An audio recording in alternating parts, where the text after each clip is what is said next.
मित्रांनो, शेतकरी ब्लॉकमध्ये स्वागत आहे. तर आपण फायनली आणलेलं होता शेण आणि आपले बैल पाऊस तिकडे बसलेले आहेत. तर हे जे आपले खळा आहे मित्रांनो, हे खळा आपण शेणापासून बैलांच्या शेणापासून सारून घेतले आहे. पहिले आपण हे असं बैल फिरवून अशी कडक जागा बनवत होतो. आता आपण ट्रॅक्टर फिरून करतो आहे, कारण की आता बैल वगैरे आपल्याला म्हणजे पहिले जे काळातील लोक आहे ते बैल एकमेकांना द्यायचे. आता कोणी देत नाही मित्रांनो. आपल्याकडे आहेत 2 बैल, तर म्हणून आपण ट्रॅक्टरने फिरून घेतलेले आहे आणि अशी कडक जागा बनवून टाकलेली आहे. याला म्हणतो आपण खळा. तर या खळ्यामध्ये एका ठिकाणी चारा असतो, एका ठिकाणी आपलं सगळं काही आपलं जे काही पिकं असतं ते असं एका साईडला म्हणजे जसं चारा ठेवलेला तसं ठेवलं होतो. पण आता आपण शेतातून आणलेलं नाही, त्या शेतातून आणून डायरेक्ट खळ्यामध्ये टाकणार आहे. डायरेक्ट बाजरी खोडायची तयारी करायची आहे. बाजरी खोडण्यासाठी तयारी करत आहोत मित्रांनो. हे आपलं खळा मस्तपैकी आपण सारवणीकर केले गेलेले मित्रांनो. ते तुम्ही पाहू शकता. अशा पद्धतीने आपण खळा तयार केला गेला आहे आणि आपला बैलगाडी आहे. आता आमचे पंप मॅडम पाहू शकतो तुम्ही.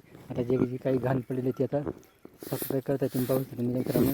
आणि याला इथं आपली बैलगाडी आहे. बैलगाडीमध्ये थोडी लाकडं आहे आणि इथं आपलं झाड आहे.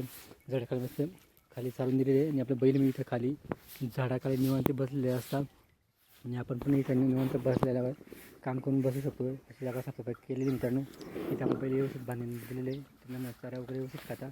इथे आपली बैलगाडी आहे आणि इथे आपला खळा आहे. त्या खळामध्ये आपल्याला पूर्णपणे आपण खळा सारवून घेतले आहे. आता त्याच्यात जे काही कचरा पडलेला आहे सारवल्यानंतर शेणाने सारवल्यानंतर त्याला आपण आता झाडून घेतो आहे.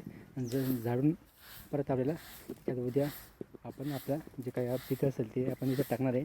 ह्याला बरा वाटाण्याच्या इथं कडक जागामध्ये आपल्याला माती वगैरे येत नाही, म्हणून आपण कडक जागा करून एकदम बरी ओके करून आपल्याला काय अडचण नाही. आता आपलं काही टाकलं आपलं बाजरी किंवा वाटाणा असेल ते आपण इथं काढू शकतो आणि आपल्याला माती वगैरे होणार नाही. यासाठी आपण कडक जागा करून त्याच्यात आपण अशी जागा केली मित्रांनो. व्हिडिओ आवडला लाईक शेअर कमी करा, आमच्या सबस्क्राईब करा. जय जवान जय किसान मित्रांनो.